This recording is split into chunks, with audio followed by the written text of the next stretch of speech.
নবীজি সাল্লাল্লাহু আলাইহি ওয়াসাল্লাম মক্কা থেকে যখন হিজরত করে মদিনায় গেছেন, তো হিজরতের 6 বছর পরে, মদিনায় যাওয়ার 6 বছর পরে নবীজি সাল্লাল্লাহু আলাইহি সাল্লাম একদিন সাহাবায়ে কেরামকে বলছেন সকালবেলা যে আমি গত রাত্রে স্বপ্নে দেখছি তোমাদেরকে নিয়ে আমি আল্লাহর ঘর তাওয়াফ করছি, উমরা করতেছি।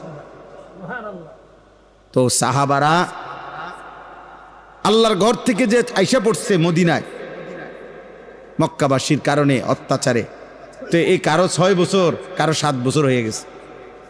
আজকে 6-7 বছর যাবত তারা আল্লাহর ঘর আর দেখে না। নবীজিও যায় নাই, কোন সাহাবারাও যায় নাই, ওনারা তো চলেই আসছে মদিনায়। 6 বছর পরে যখন নবীজি সাল্লাল্লাহু আলাইহি সাল্লাম আজকে বললেন যে তোমাদেরকে নিয়ে